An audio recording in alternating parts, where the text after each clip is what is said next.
नमस्कारम। एकांत में आप लोगों का एक बार फिर से स्वागत। अभी हम लोग छठा श्लोक देखने वाले हैं। अच्छा, छठा श्लोक जो है इसमें लेखक अगर हम बात करें पहले श्लोक से, तो इनमें तुलनात्मक रूप से लेखक पहले श्लोक में जहाँ लेखक परेशान रहा है, शहर के कोलाहल से परेशान और बेचैन रहा है, फिर उसके बाद की स्थिति होती है लेखक चिंतित हो जाता है, व्यथित हो जाता है कि क्या करें। और फिर उसके बाद अंततः अंतोगत्वा जब वह गांव और ग्रामीण परिवेश में जाता है जहां उसे चीज़ें पसंद आती हैं तो वह खुश होता है। अच्छा, चीज़ें जब आपको पसंद आती हैं तो आप उसे लाइक करते हैं, और लाइक किए हुए चीज़ों का आप क्या करते हैं, शेयर करते हैं मतलब उसे साझा करते हैं। ठीक ऐसा ही लेखक और कवि भी कर रहा है। उसने शहर के वातावरण को भी देखा है, वहाँ से चिंता भी व्यक्त की है, और ग्रामीण वातावरण का अनुभव करने के बाद वह आपसे अनुभव साझा कर रहा है। अगर हम छठे श्लोक की बात करें तो वह हम सब से रिक्वेस्ट कर रहा है, आग्रह कर रहा है। क्या रिक्वेस्ट कर रहा है अगर हम इसकी बात करें, अई चल बंधो खगकुल कलरव गुंजित वन देशम। वो कह रहा है कि भाइयों, दोस्तों, मित्रों,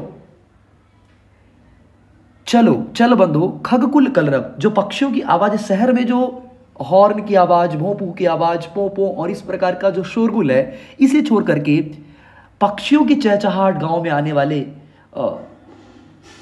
सुंदर कोयल की ध्वनियां जिसमें कू कू की आवाज। अच्छा, कोयल की आवाज की अगर हम बात करें तो हम और आप जानते हैं कि कोयल के साथ अगर आप सुर से सुर मिलाएं, आप धीरे बोले तो कोयल भी धीरे बोलती है, आप तेज बोले तो कोयल भी तेज बोलती है, आप जोर जोर से बोले कू कू तो वो भी लगातार तेज तेज बोलना शुरू कर देती है।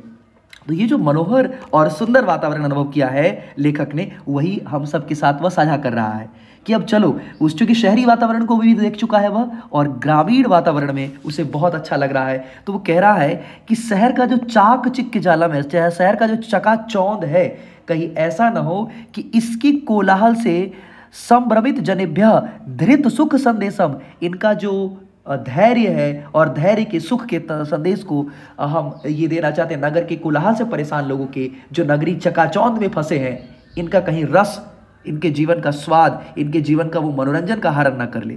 इसी से रिलेटेड हम लोग छठा श्लोक देखने वाले।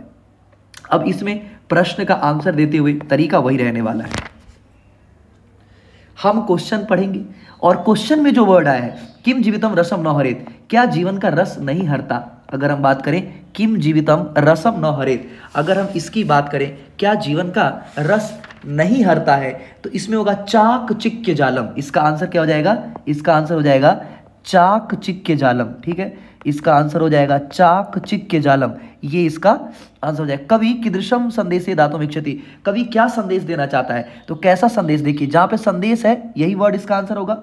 ये जो संदेश दिया हुआ है यही इसका आंसर होगा, तो धृत सुख संदेशम, और इसका आंसर होगा चाक चिक्के जालम। फिर उसके बाद अगर हम बात करें कि कस्य समूह स्वर, किसके समूह का स्वर, तो खगकुल कलरव, पक्षियों की चहचहाट, शहर का शोरगुल, इससे बचते हुए वह कह रहा है कि हमें क्या करना है, पक्षियों की चहचहाट सुननी है। फिर उसके बाद अगर हम पूर्ण वाक्य की बात करें, पूर्ण वाक्य में क्या करना है, इसमें प्रश्न, कवि कुत्र चलितुम इच्छति, कवि कहाँ जाना चाहता है। तो देखिए बोल रहा है ना, अई चल बंधो, चलो भाइयों, शहर का जो वातावरण है, शहर का जो शोरगुल है, इसे छोड़ करके कहाँ चलिए, अई चल बंधो खगकुल कलरव गुंजित वनदेशम, गुंजित वनदेश में चले। फिर उसके बाद चाक चिक्क जालम की दृश्यम अस्ति, चाक चिक्क जालम कुरिया जीवित संघर्णम, जहां पे भी वो शब्द दिख रहा है वहीं पे आंसर होगा। स्माकम आश्रयम किम, हम अकीदृशम पर्यावरणम, हम लोगों का आश्रय कैसा होना चाहिए, कैसा, कीदृशम मतलब कैसा, कैसे पर्यावरण का आश्रय लें, क्या अशुद्ध या शुद्ध, सूची पर्यावरण, ये जो चैप्टर है आपका सूची पर्यावरण, इसी के आश्रय, इसी के सहारा लेने की बात तो की जा रही है। लेखक क्या बोल रहा है, कौन से आश्रय लेने की बात कर रहा है, किस आश्रय लेने की बात कर रहा है, तो लेखक आश्रय लेने की बात कर रहा है स्वस्थ और सुखी पर्यावरण में, सुंदर पर्यावरण में, शुद्ध वातावरण में, क्योंकि नगर के शोरगुल, नगर के चकाचौंध से लेखक परेशान हो चुका है और वह चाहता है कि वह कहाँ पर जाए, वह शहर के वातावरण को छोड़ करके गांव में, एकांत में कह रहा ना, छनपी एकांत एकांतारे, एकांत द परफेक्ट प्लेस में रहना चाहता है वो।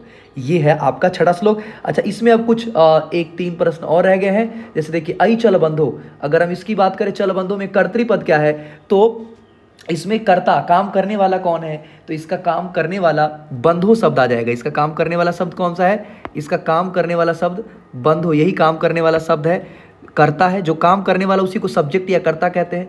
चाक चिक जालम नो कुरियात, कुरियात मतलब करना चाहिए। इसमें क्रिया क्या है, तो अंतिम शब्द सामान्यतः क्रिया होता है।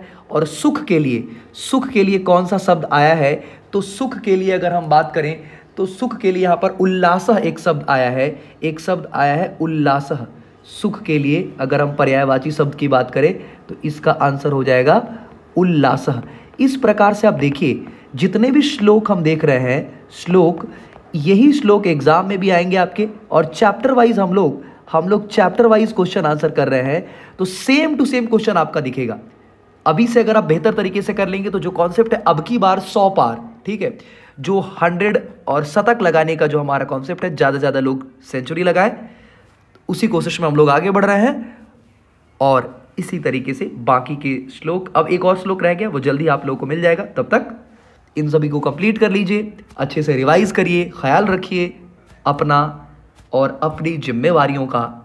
एकांत the perfect place. Thank you everyone, धन्यवाद।